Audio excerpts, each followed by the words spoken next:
Good morning students. हम लोग Bohr's model study कर रहे थे और उसके ड्रॉबैक्स पढ़ने की तैयारियां चल रही थी, लेकिन मैंने कुछ 2-3 न्यूमेरिकल्स पहले सोचा कि आप लोगों को करा दूं एक बार और कुछ इंपॉर्टेंट बातें उससे रिलेटेड बता दूं। तो एक क्वेश्चन मैंने लिख रखा है यहाँ पे, देखें आप, आसान सा क्वेश्चन दिख रहा है। हालांकि an electron in hydrogen atom jumps from ground state to first excited state, wavelength calculate करना है। तो देखो, इसको मैं 2 तरीक़ों से सॉल्व कर सकता हूँ। एक तरीका तो ये है जो रिडबर्ग फॉर्मूला में मुझे बताया गया कि मैं न्यू बार कैलकुलेट कर लेता हूँ।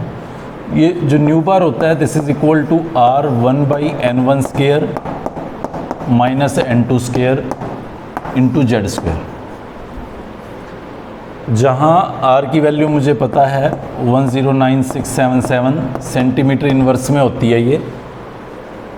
N1 का वैल्यू मुझे बता रखा है, ग्राउंड स्टेट उसका फर्स्ट शेल होता है, माइनस एक्साइटेड स्टेट उसका सेकंड शेल होता है, मल्टीप्लाइड बाई जेड का स्क्वायर, वो 1 का स्क्वायर होगा। हम लोग स्पेक्ट्रा ऑफ हाइड्रोजन में ये बात पढ़ चुके हैं कि जो N1 यानी कि जहाँ पे रेडिएशन स्टे करती थी लाइमन सीरीज़ की, वो उसकी ग्राउंड स्टेट होती है हाइड्रोजन एटम में। उसके बाद आगे वाली उसकी एक्साइटेड स्टेट्स हैं। तो यहाँ पे वो बोल रहा है सेकंड से फर्स्ट पे या फर्स्ट से सेकंड पे आना है, एक ही बात है। फर्स्ट से सेकंड पे जाना है तो एनर्जी रिक्वायर्ड है, सेकंड से फर्स्ट पे आना है तो एनर्जी रिलीज्ड है। तो ये बम्बर सीरीज़ की लाइन के लिए लाइमन सीरीज़ की लाइन के लिए रेस्पॉन्सिबल है, और लाइमन की फर्स्ट लाइन के लिए रेस्पॉन्सिबल होता है फर्स्ट टू सेकंड या second to first de excitation. So मैंने क्या किया, लाइमन के लिए मुझे N1 वैल्यू पता था और N2 वैल्यू, क्योंकि फर्स्ट लाइन है ये, तो 2 मैंने पुट कर दिया। अब अगर मैं इसको सॉल्व करता हूँ तो ये मेरे पास सेंटीमीटर इनवर्स में वेव नंबर होगा। मैं इसका रेसिप्रोकल कर दूंगा तो मुझे पता है लैम्डा इसका रेसिप्रोकल होता है, तो वो सेंटीमीटर में आपके पास वेवलेंथ आ जाएगा। एक तो ये तरीका था इसको सॉल्व करने का। एक दूसरा तरीका था, मैं एनर्जी डिफरेंस कैलकुलेट कर लेता हूँ इन दोनों स्टेट्स में, और एनर्जी डिफरेंस कैलकुलेट करने का बिल्कुल सिंपल सा तरीका था E2 माइनस E1। अब E2 क्या है, -2.18 इंटू 10⁻⁻18 बाई n स्क्वेयर, यानी कि 2 का स्क्वेयर। सेकंड शेल की एनर्जी निकाल रहा हूँ मैं। याद रखें, आपको बताया था मुझे ये जो वैल्यू पुट करनी है ये जूल पर एटम वाली ही पुट करनी है, क्योंकि मैं सिंगल फोटोन का वेवलेंथ कैलकुलेट कर रहा हूँ। -2.18 इंटू 10⁻⁻18 डिवाइडेड बाई 1 का स्क्वेयर।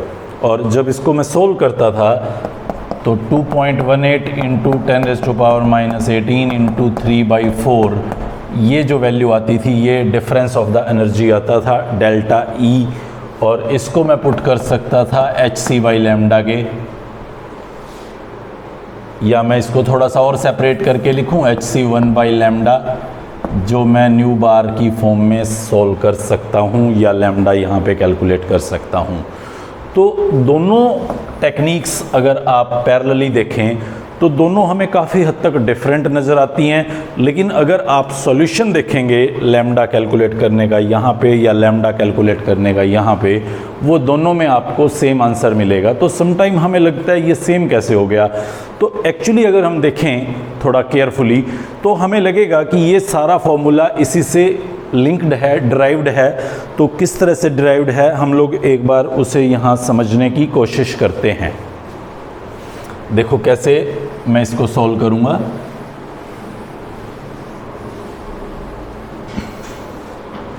सी, हम लोगों ने स्टार्टिंग पे एक बार पढ़ा इलेक्ट्रॉनिक एनर्जी का फॉर्मूला। बोर ने जो हमें सबसे पहले बताया कि इलेक्ट्रॉनिक एनर्जी किसी शेल की कैसे कैलकुलेट करते हैं, तो वो कुछ ऐसे था,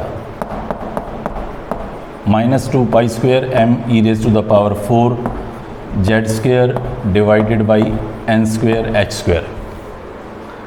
ये उसने फॉर्मूला दिया था। तो अब मुझे डेल्टा E का वैल्यू कैलकुलेट करना है, तो मैं सेकंड शेल की एनर्जी माइनस फर्स्ट शेल की एनर्जी करता हूँ इस पर्टिकुलर फॉर्मूले पे।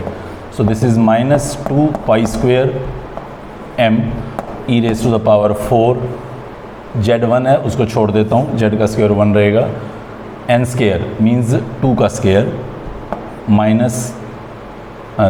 Into h²।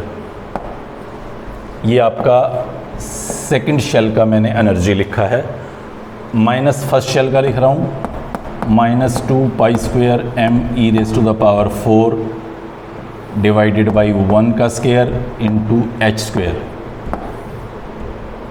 ये मैंने फर्स्ट शेल का एनर्जी लिखा है, ये कुछ अलग नहीं है। देखो उसी फॉर्मूले पे E2 का वैल्यू कैलकुलेट किया है मैंने और उसी फॉर्मूले पे E1 का फॉर्मूला कैलकुलेट किया है। और चलो मैं काम और करता हूँ, Z को भी साथ रखता हूँ ताकि किसी दूसरे एटम पे हमें परेशानी ना लगे। ये लीजिए, ये Z का स्क्वायर भी इसके साथ है। अब इसको मैं फर्दर सोल्व करूँ, अगर ये प्लस हो जाएगा 2 pi square m e raise to the power 4 z square divided by 1 लिखने की ज़रूरत नहीं है, h स्क्वायर। ये value as it is minus रहेगी। So this is 2 pi square m e raise to the power 4 z square divided by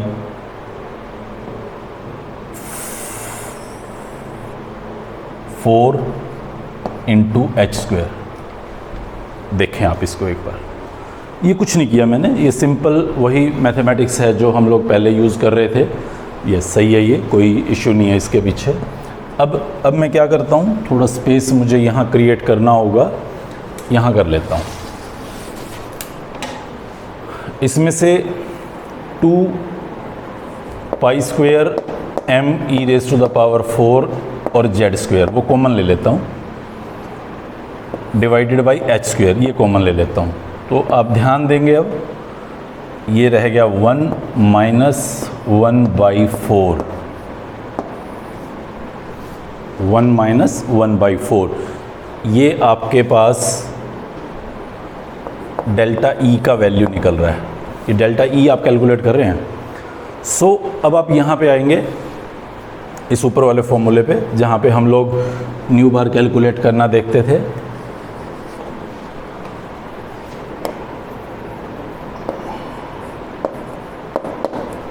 यहाँ पे हम न्यू बार कैलकुलेट करना देखते थे, हमें पता था जो एनर्जी होती है वो एच सी न्यू बार होता है, एच सी न्यू बार। तो मैं यहाँ पे इस एनर्जी की बजाय अगर H C nu bar put करूँ तो ये एच सी न्यू बार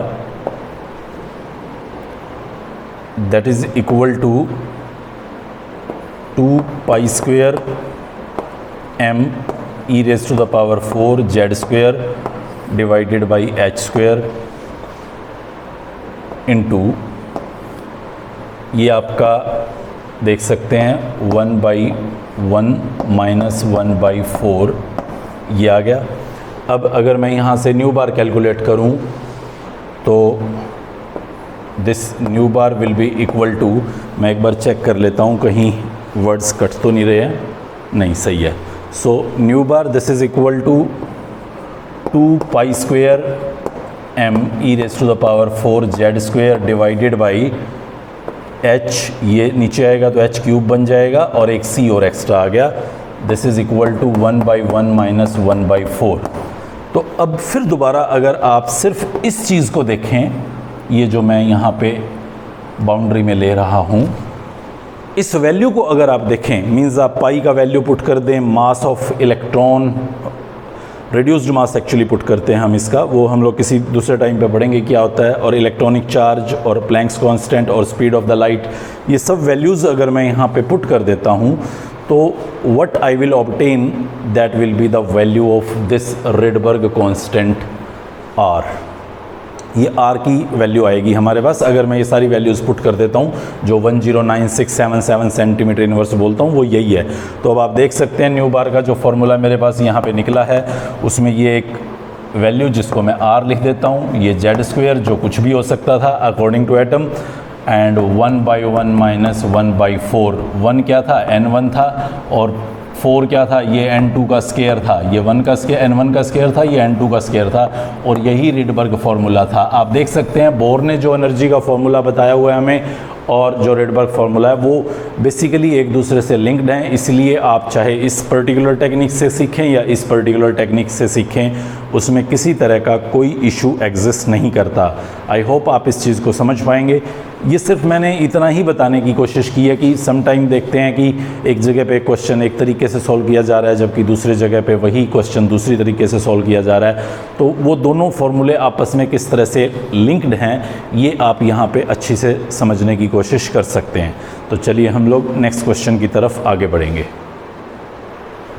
क्वेश्चन देखें, अब की बार आपसे ये पूछा गया कि पोजीशन ऑफ इलेक्ट्रॉन बताएं। कोई हाइड्रोजन एटम को 12.1 इलेक्ट्रॉन वोल्ट एनर्जी दे दिया गया है, तो वो कहाँ चला गया, मीन्स शायद मुझे उसकी ऑर्बिट बतानी है कि वो किस पर्टिकुलर ऑर्बिट में शिफ्ट हो जाएगा जब मैं इसको 12.1 इलेक्ट्रॉन वोल्ट एनर्जी देता हूँ।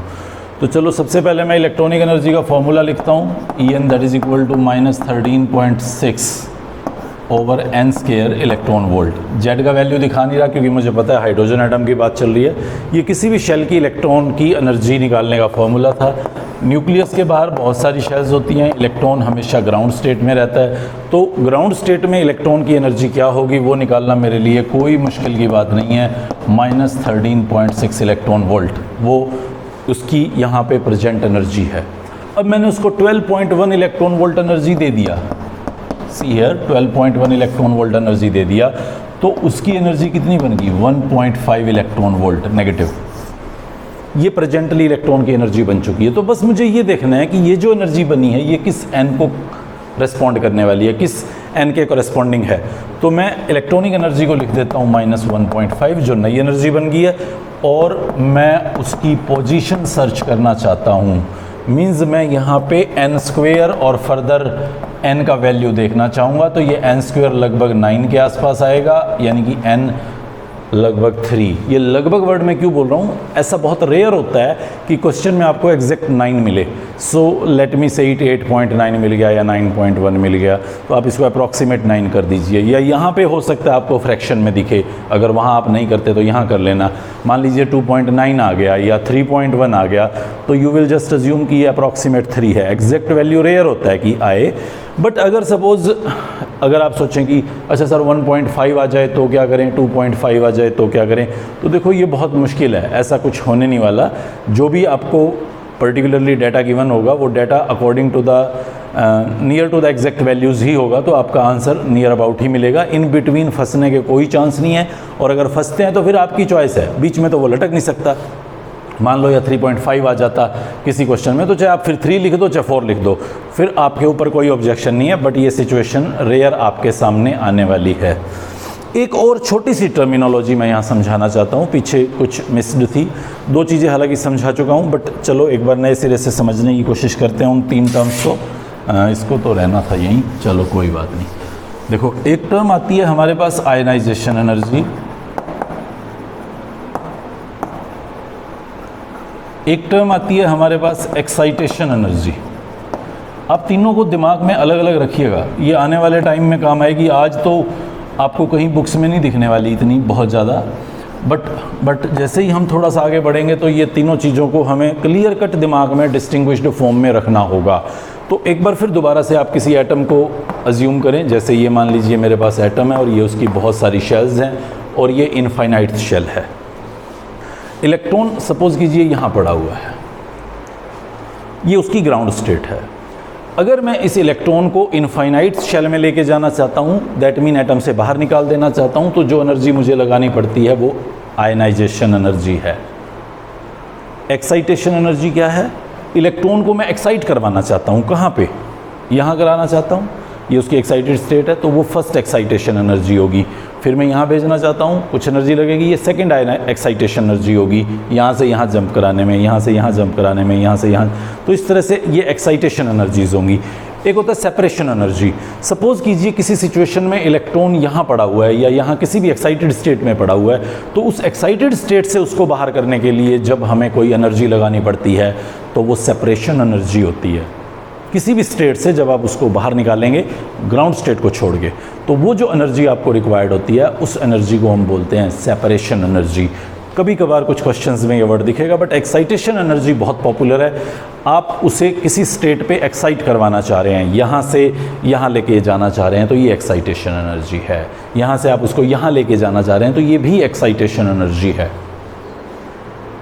हालांकि हाइड्रोजन के केस में ये इतनी कॉम्प्लिकेटेड नहीं है, सीधा सा बात है, फर्स्ट से सेकंड पे गए या थर्ड पे गए या फोर्थ पे गए या फिफ्थ पे गए तो वो एक्साइटेशन एनर्जीज होती हैं।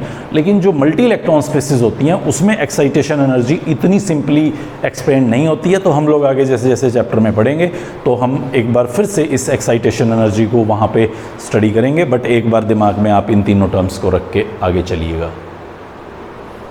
एक और क्वेश्चन देखें आप यहाँ पे, फाइंड द डिस्टेंस। ये बड़ा अजीब सा हो गया, पहले तो कभी ऐसी बात नहीं की थी। एक्चुअली क्या पूछ रहा है, देखो ये हमारे पास एक एटम में न्यूक्लियस है और ये उसकी कुछ शेल्स हैं। तो वो कह रहा है कि जो ग्राउंड स्टेट है यानी कि ये वाली स्टेट और जो एक्साइटेड स्टेट है ये वाली स्टेट, उसके बीच का डिस्टेंस क्या है।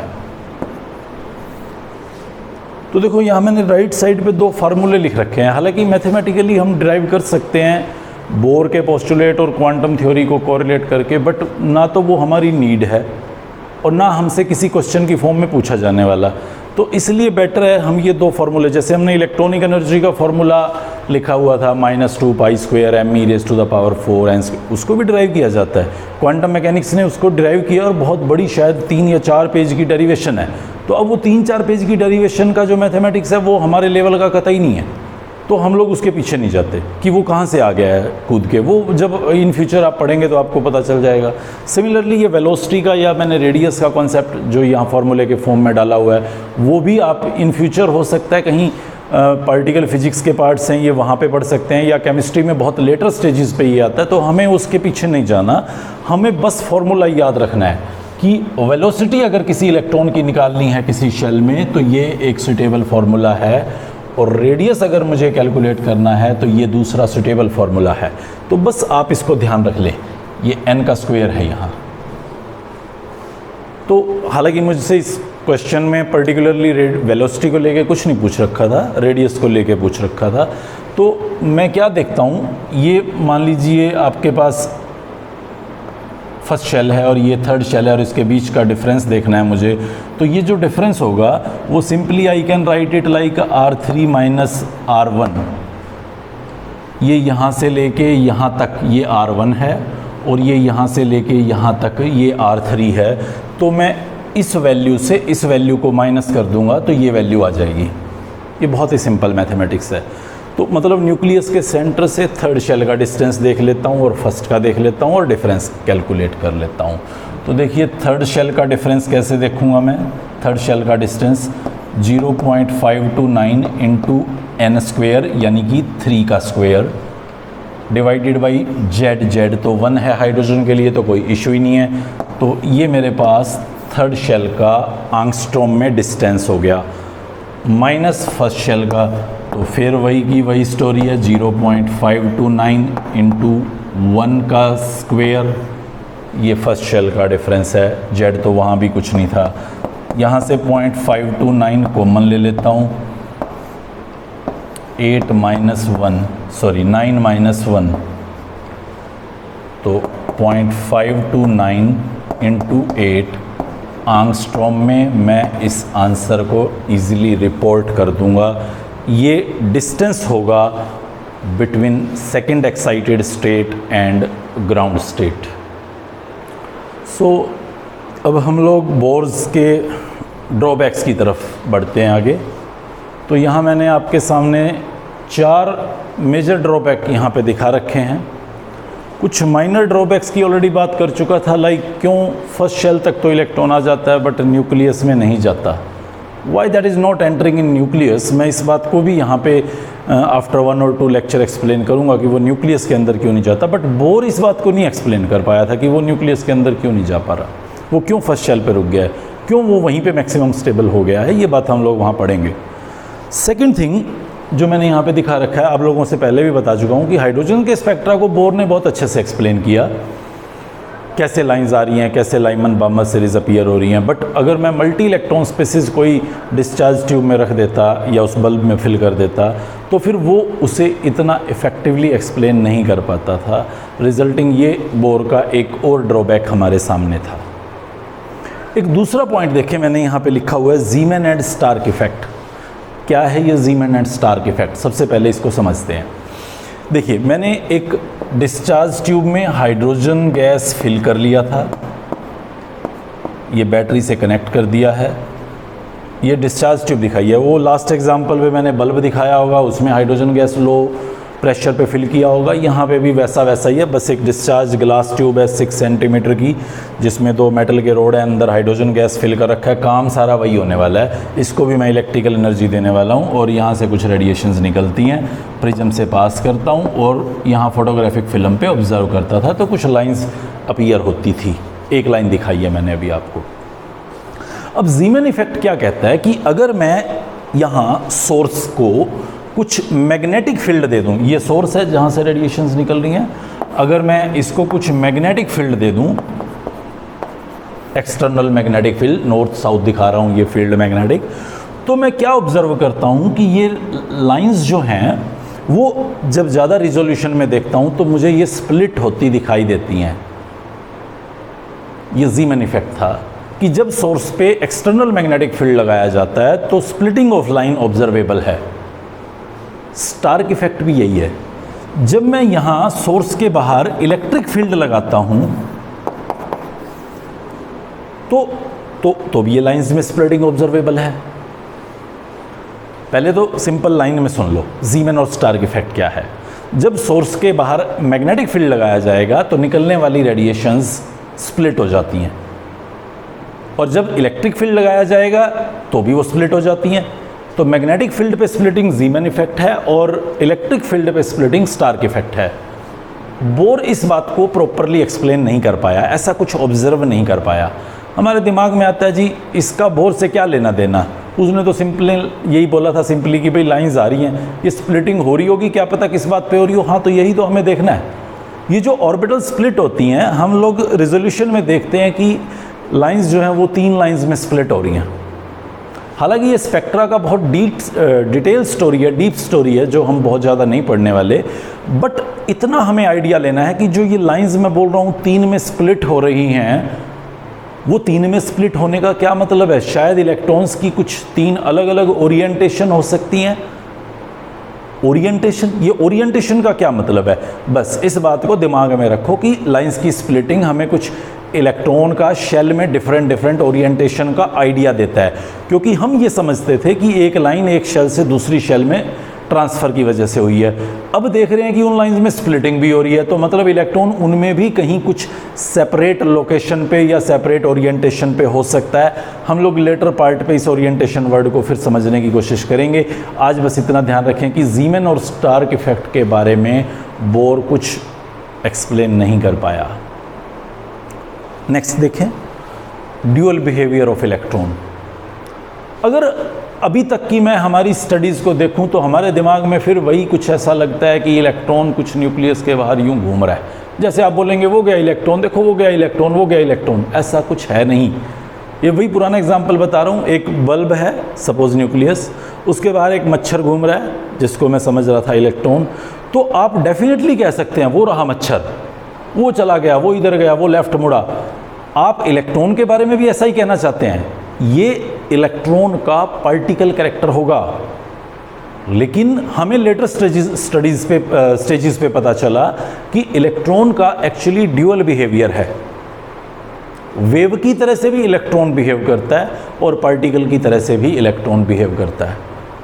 बोर तो ऐसा कुछ बता नहीं पाया। अगर मैं कहूँ कि इलेक्ट्रॉन वेव की तरह से है तो इसका मतलब तो न्यूक्लियस के बाहर इलेक्ट्रॉन कुछ शायद ऐसा कुछ मूव कर रहा है, ये वेव की तरह से घूम रहा है, कुछ ऐसा हमें आभास सा हो रहा है कि शायद ये कहना चाह रहे हैं हम। देखते हम स्टडी करेंगे इस चीज़ को कि एक्चुअली क्या इलेक्ट्रॉन वेव है या वो पार्टिकल है या वो ड्यूअल है, जैसा कि मैं बोल रहा हूँ, और वो कैसे मैं बोल रहा हूँ, क्या मुझे सजेस्ट कर रहा है ये बोलने के लिए। बोर तो ये बात नहीं बोल के गया है कि वो वेव लाइक बिहेव करता होगा। तो हम लोग इस ड्रॉबैक को भी यहाँ पे इन डिटेल समझेंगे। बट एक बार 4th ड्रॉबैक की तरफ आप मूव करें, हेज़नबर्ग्स अनसर्टेनिटी प्रिंसिपल। ये एक साइंटिस्ट हैं हेज़नबर्ग, जिन्होंने एक प्रिंसिपल दिया हुआ है अनसर्टेनिटी का। तो जब ये हेज़नबर्ग अनसर्टेनिटी प्रिंसिपल सामने आया हमारे, तो बोर के मॉडल की धज्जियाँ उड़ गई। मतलब बोर ने जो बोला हेज़नबर्ग ने उसको बिल्कुल सिरे से साइड कर दिया। उसने कहा कि आप जितना कन्फर्मली बोल रहे हैं कि न्यूक्लियस के बाहर एक स्टेशनरी पाथ है और उस स्टेशनरी पाथ में इलेक्ट्रॉन घूमता रहेगा, ये तो आप पता ही नहीं कर सकते। ऐसा हेज़नबर्ग ने बोर को चैलेंज किया। ये बहुत पुरानी स्टोरी है जहाँ पूरी इंटरनेशनल कम्युनिटी ऑफ साइंटिस्ट दो ग्रुप्स में बट गई। कुछ लोग बोर के साथ खड़े हुए, कुछ हेज़नबर्ग के साथ खड़े हुए। बोर मरते दम तक अपनी बात पे अड़ा रहा कि नहीं, मैं जो बोल रहा हूँ वही सही है, और हेज़नबर्ग फाइनली ये कहता रहा कि भाई तू ठीक हो सकता है पर 100% ठीक नहीं है। एनीवे, हम लोग उनकी लड़ाई पे नहीं जाना चाहते, हम एटम के पास जाना चाहते हैं। और हम देख पा रहे हैं कि भाई चलो ड्यूअल बिहेवियर को भी देखेंगे और ये हेज़नबर्ग क्या बोलता था और क्यों ये बोर के पीछे पड़ गया कि भाई तू इतना मजबूती के साथ क्यों कह रहा है ये सब बातें। ये सब हम लोग इन दोनों टॉपिक्स के अंदर डिटेल में डिस्कशन करेंगे। तो हम लोग नेक्स्ट लेक्चर में स्टार्ट करेंगे यहाँ पे कि ये जो ड्यूअल बिहेवियर का कॉन्सेप्ट है, जिसमें वो वेव और पार्टिकल क्यों कह रहा है इलेक्ट्रॉन को कि वो वेव हो सकता है या पार्टिकल हो सकता है। रादर बाद में तो ये बोला गया कि अगर आप एक फुटबॉल को किक मार रहे हैं या आप एक क्रिकेट की बॉल को फेंक रहे हैं तो वो भी ड्यूअल है, वेव की तरह से बिहेव करती है। थोड़ा अजीब लगता है, हमें तो आज तक दिखा नहीं फुटबॉल को किक मारी और वो वेव की तरह से जा रही हो या क्रिकेट की बॉल वेव की तरह से जा रही हो। सो हम लोग नेक्स्ट लेक्चर पे इस सारी बातों को डिस्कस करेंगे, वेव और पार्टिकल बिहेवियर को भी। तब तक आप इसको अच्छे से पढ़ें। होप हम लोग और अच्छे से नेक्स्ट टॉपिक पे इसको समझ पाएंगे। Good bye.